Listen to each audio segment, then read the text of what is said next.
Chennai high court judgement copy ஆதாரத்தோட 2 கேள்விக்கு இந்த வீடியோவில் டீட்டெயிலான பதிலும் சில ஆலோசனைகளும் பார்க்க போகிறோம். உயில் பத்திரப்பதிவு சொத்து பங்கீடு சம்பந்தமாக ஹைகோர்ட்டில் சொன்ன லேட்டஸ்ட் சர்க்குலரில் என்ன சொல்லியிருக்காங்க அப்படின்றதும் பார்க்க போகிறோம். முதல் கேள்வி என்ன அப்படிங்கிறத பார்க்கலாம். எங்களுடைய அப்பா இறந்து போவதற்கு முன்னாடி அவர் சுயமாக சம்பாதித்த சொத்தும் பூர்வீக சொத்தும் என் பேரில் உயில் எழுதி வச்சிருக்காரு. இப்போது இந்த உயிரில் எழுதிய சொத்தை என் பேருக்கு மாற்றம் செய்யும்போது என் கூட பிறந்தவங்க நான் ஏமாற்றுவதாக சொல்கிறாங்க. இது அப்பா எழுதிய உயில் இல்லை, இது பொய்யானது அப்படின்னு சொல்லிட்டு உயிலை கேன்சல் பண்ண சொல்லி நீதிமன்றத்தில் வழக்கு போட்டுட்டாங்க. நான் என்ன சார் செய்யணும்? இதற்கான தீர்ப்பு எனக்கு சாதகமாக வருமா அப்படின்றது தான் முதல் கேள்வி. கேள்வி எண் 2. என்னுடைய பசங்க படிப்புக்காக 2020 என்னோட குடும்ப சொத்தில் இருந்து எனக்கு சேர வேண்டிய பாகம் கேட்டேன். பாகம் பிரித்து கொடுக்க யாரும் சம்மதிக்கலை. பாக பிரிவினை செய்ய சம்மதம் தெரிவிக்கலை. இது சம்மந்தமாக வழக்கு தொடர்ந்து உடனே முடிவுக்கு கொண்டு வர என்ன சார் செய்யணும் அப்படிங்கிற 2வது கேள்வி. இந்த 2 கேள்விக்கு டீட்டெயிலான பதிலும், ஒரு உயில் எப்படி எழுதினா செல்லும், உயில் எழுதி வைக்கணுமா வைக்க வேண்டாவா அப்படிங்கிறத பற்றியும் இந்த வீடியோவில் டீட்டெயிலாக பார்க்கலாம். இப்போ நம்ம கேள்வி எண் 1க்கான விடையை பார்க்கலாம். அதாவது எங்கள் அப்பா இறந்து போகிறதுக்கு முன்னாடி தன்னுடைய தாத்தா சொத்து, அவர் சொந்தமாக சம்பாதித்த சொத்து, அதாவது சுயமாக சம்பாதித்த சொத்து வச்சுருந்தார். அவர் இறப்பதற்கு முன்னாடி என் பேரில் உயில் எழுதி வச்சுட்டார். அதுக்கு பிறகு பார்த்தீங்கன்னா அந்த சொத்தை என் பேரில் மாற்றுறப்போ என் கூட பிறந்தவங்க அதுக்கு விட மாட்டாங்க. இது அப்பா எழுதி வச்ச உயில் இல்லை, இது பொய்யானது அப்படின்னு சொல்லிட்டு நீதிமன்றத்தில் வழக்கு போட்டிருக்காங்க. ரொம்ப சுவாரஸ்யமான வழக்கு. இந்த வீடியோ ஸ்கிப் பண்ணாத ஃபுல்லாக பாருங்கள். உங்களுக்கு இந்த உயில் சம்மந்தமான எல்லா கேள்விகளுக்கும் விடை கிடைச்சிடும்.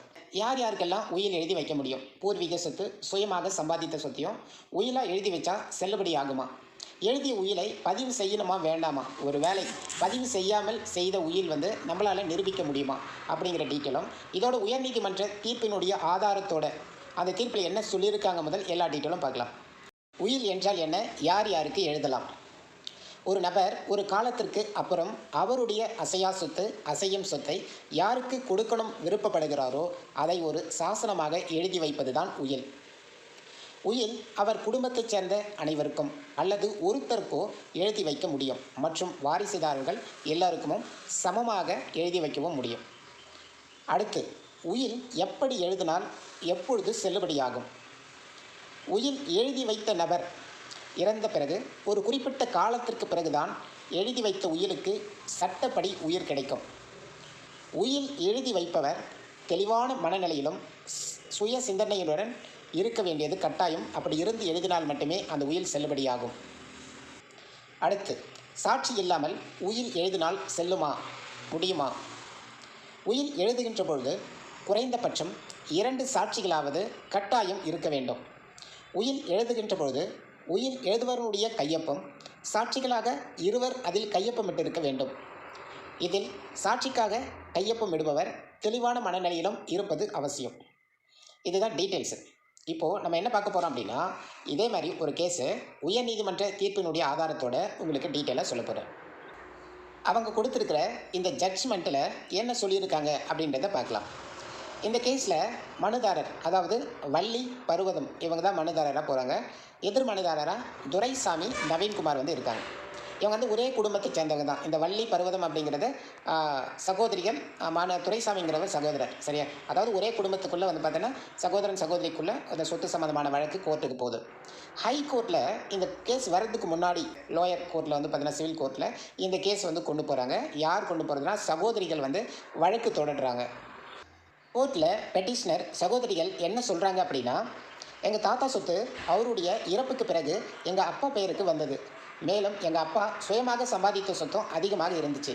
2002 அவர் இறந்த பிறகு அந்த சொத்துக்களை நாங்கள் பயன்படுத்த முயற்சிக்கும் போது தான் எல்லா சொத்துக்களும் என்னுடைய சகோதரர் பெயரில் மாறி இருக்கிறத கண்டுபிடிச்சோம்.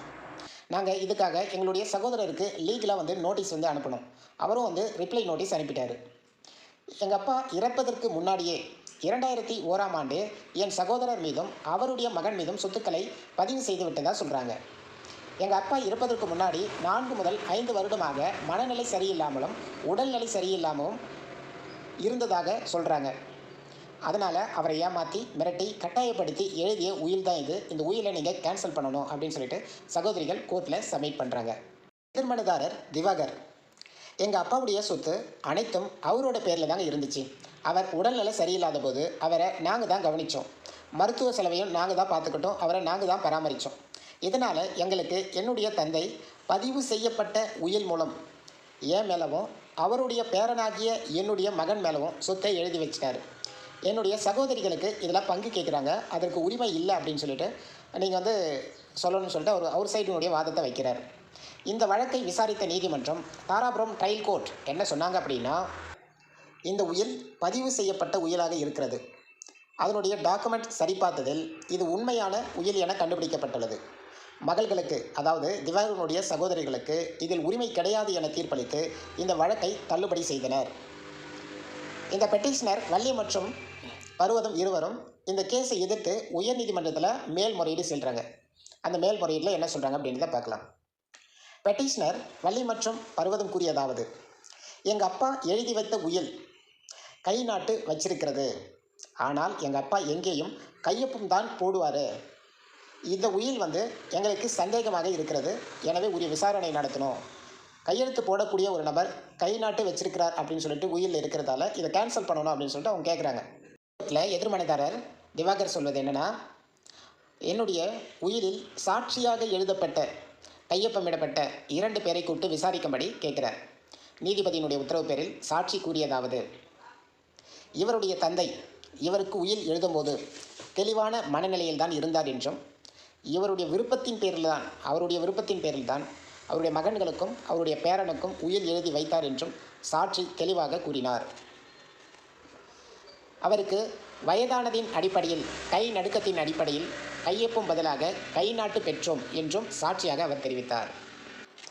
2 பேருடைய வாதத்தை கேட்டு ஹைகோர்ட் ஜட்ஜ்மெண்ட் என்ன சொன்னாங்க அப்படின்னா, உயிலுக்கு நிரூபிக்கும் சாட்சிகளை சான்றாக எடுத்துக்கொள்ளப்படுகிறது என்றும், சாட்சி கையொப்பமிட்டவரும் சாட்சி சொன்னவரும் அதில் சொன்னது உண்மைத்தன்மை இருப்பது என்பது உறுதியாகியுள்ளது என்பதன் அடிப்படையிலும் சகோதரிகளுக்கு இந்த மேல்முறையீடு செய்தார்கள் இல்லையா, இந்த வழக்கை தள்ளுபடி செய்து உத்தரவிட்டது. அதாவது இவங்களுக்கு வந்து பார்த்திங்க அப்படின்னா சகோதரிகளுக்கு நிலம் இல்லை, மகன்களுக்கு தான் சொந்தம் அப்படின்றது கூறப்பட்டிருக்கிறது. இவர் ஜெயிச்சதுக்கான மிகப்பெரிய ஒரு பாசிட்டிவான விஷயம் என்ன அப்படின்னா, ஒரு உயில் எழுதும்போது பதிவு செய்யப்பட்ட உயிலாக இருக்கணும். நீங்கள் பாட்டு ஒரு பேப்பர் எடுத்து அதில் தாத்தா கையை டீட்டெயில் எழுதி சைன் வாங்கி வச்சா செல்லாது, பதிவு செய்யப்பட்ட உயிலாக இருக்க வேணும். உயில் சாட்சிக்கு கையொப்பம் போடுறவர் கண்டிப்பாக 2 பேர் இருக்கணும். அந்த 2 பேரும் வந்து ஒரு மீடியம் வயசு இருந்தால் நமக்கு பெனிஃபிட். ஏன்னா ரொம்ப வயதான ஒரு ஆளை போட்டோன்னா அவர் இறந்துடுவார். ஒரு மீடியமான வயசும் அவரும் ஒரு தெளிவான நபராக இருப்பது மிக அவசியம். கோர்ட்டில் ஹார்டர் காப்பியில் இதை தான் சொல்கிறாங்க, உயில் வந்து எழுதும்பொழுது பதிவு செய்யப்பட்ட உயிலாகவும் சாட்சிக்கு 2 பேர் கையொப்பமிட்டு இருக்க வேண்டும். அப்படி இருக்கின்ற பட்சத்தில் அந்த உயிலை வந்து ரத்து செய்ய முடியாது. அதே தான் இந்த வழக்கில் நடந்திருக்கு. மகன்களுக்கு தீர்வாக அவர் எழுதி கொடுத்துட்டு போயிட்டார். சகோதரிகள் கோர்ட்டில் சப்மிட் பண்ணாங்க, அவங்களுக்கு கிடைக்கல. கேள்வி எண் 2. முதல்ல சொன்னாலும் அதுக்கு, என்னுடைய பசங்க படிப்புக்காக 2020 என்னோடய குடும்ப சொத்தில் இருந்து எனக்கு சேர வேண்டிய பாகத்தை நான் கேட்டேன். பாகத்தை பிரித்து கொடுங்க, நான் விற்றுக்கிறேன், படிக்க வைக்க போகிறேன்றதை கேட்டேன். பாக பிரிவினை செய்ய மறுக்கிறாங்க. இது சம்மந்தமான வழக்கு வந்து தொடர்ந்துருக்கேன். என்னுடைய வழக்கு வந்து சக்ஸஸ் ஆகுமா, வழக்கு வந்து விரைவில் முடிக்கணும், அதுக்கு என்ன பண்ணணும் அப்படின்றத பற்றியும் இப்போ டீட்டெயிலாக பார்க்கலாம். ஒருவர் தன்னுடைய பசங்க படிப்புக்காக தன்னுடைய பங்கை விற்க கூட பிறந்தவர் வந்து தடுக்கிறார்கள் எனில் நீங்கள் வழக்கு தொடர்வது தவிர வேறு வழி இல்லை. நீங்கள் தாராளமாக வழக்கு தொடரலாம். நீங்கள் வழக்கு தொடரும்போது தேவையான டாக்குமெண்ட் வந்து சப்மிட் பண்ணிங்கன்னா அவங்க வந்து விசாரித்து உங்களுக்கான பங்கை வந்து நீங்கள் விற்பனை செய்ய நீதிமன்றம் அனுமதி கொடுக்கும். இன்னொரு கேள்விக்கு உங்களுக்கு பதில் சொல்ல போகிறேன், சில ஆலோசனைகளை சொல்ல போகிறேன். நீங்கள் கேஸ் போட்டுட்டீங்க, கேஸ் வந்து நடந்துட்டுருக்கு. உங்களுடைய எதிர் மனுதாரர்கள் வந்து பார்த்திங்க அப்படின்னா வாய்தா மேலே வாய்தா போட்டு தள்ளிகிட்டே போகிறாங்க. கேஸ் முடியவே மாட்டேங்குது. உங்களுக்கு தேவைக்கேற்ப அந்த நிலத்தை விற்கவே முடியல. இப்படிப்பட்ட சூழ்நிலையில் என்ன பண்ணுவது? நீங்கள் எந்த கேஸாக இருந்தாலும் சரிங்க, நீண்ட நாள் தள்ளி போகுது அப்படின்னா இப்போ நான் சொல்ல போகிற இந்த ஆலோசனையை உங்கள் லாயர் கிட்ட சொல்லுங்கள். கண்டிப்பாக அதை செய்கிறப்போ உங்களுக்கு கேஸ் வந்து விரைந்து மின்னல் வேகத்தில் முடிக்கப்படும். முதல்ல உங்கள் வழக்கறிஞர்கிட்ட நீங்கள் செய்ய வேண்டியது என்ன அப்படின்னா, அவரை ஐஏ பெட்டிஷன் ரெடி பண்ணி வழக்கு பல வருடங்களாக நிலுவையில் இருக்கிறத சுட்டி காட்டும்படியாக டீட்டெயிலாக பெட்டிஷன் எழுத சொல்லுங்கள். சிபிஎஸ் ஆர்டர் 70 ரோல் 1 படி இந்த வழக்கு வந்து நீண்ட காலமாக வந்து நிலுவையில் இருக்குது, 5-6 வருடங்களாக நிலுவையில் இருக்குது, இதை உடனே முடிக்கணும் அப்படின்னு சொல்லிட்டு அந்த ரெக்கார்டில் பதிவு பண்ணுங்கள். உங்கள் வழக்கை உங்கள் வழக்கை நடத்துகின்ற சிவில் கோர்ட் ஜட்ஜ் என்ன பண்ணுவாங்க அப்படின்னா உங்களுடைய ரெக்கார்டை வந்து செக் பண்ணுவாங்க. செக் பண்ணிவிட்டு அந்த கேஸை வந்து உடனே நடத்தி மின்னல் வேகத்தில் முடித்து தீர்ப்பு கொடுப்பாங்க. அதனால் நிலுவையில் இருக்கக்கூடிய உங்களுடைய வழக்கை விரைந்து முடிக்க ஐஏ பெட்டிஷன் வந்து நீங்கள் பயன்படுத்தலாம். கண்டிப்பாக வந்து விரைவில் வந்து நடவடிக்கை எடுப்பாங்க.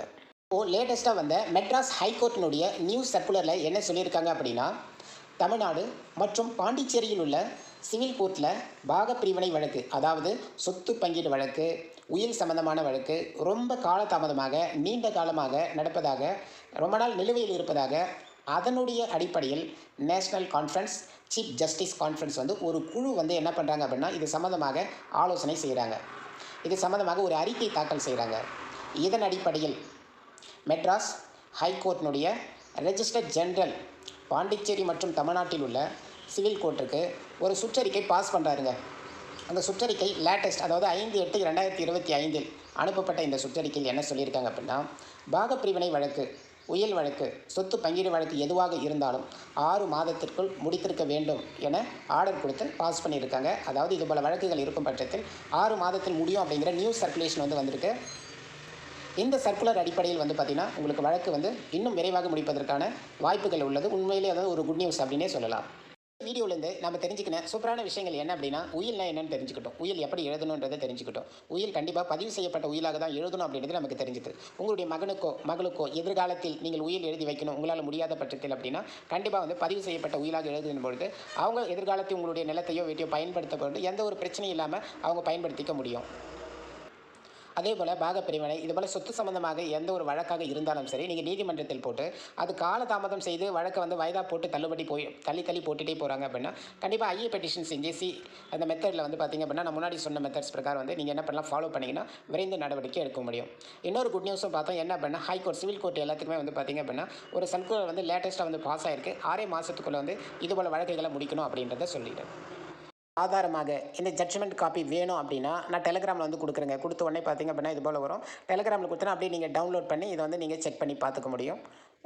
ஓகே, இன்னொன்று அந்த சர்க்குலரில் கொடுக்குறேன். இந்த சர்க்குலரில் என்ன சொல்லியிருக்காங்க அப்படின்றதும், இந்த சர்க்குலரில் கரெக்டாக டேட்டை மென்ஷன் பண்ணியிருப்பாங்க. பார்த்திங்க அப்படின்னா தெரியும், 5/8/2025 சரியா, கரெக்டாக மென்ஷன் பண்ணி தான் கொடுத்துருப்பாங்க. இதன்படி பார்த்திங்க அப்படின்னா நீங்கள் என்ன பண்ணலாம் தெரிஞ்சுக்கலாம். இதனுடைய 2 லிங்க் டெலிகிராமில் கொடுத்துருக்கேன். அது மட்டும் இல்லைங்க, நம்ம டெலிகிராமில் ஜாப் ரிலேட்டட் வீடியோவும் போட்டு வரும் சரியா. அரசு மற்றும் தனியார் வேலைவாய்ப்புகள் அது சம்மந்தமான மேற்கொண்ட வேலையும் போடுறோம்.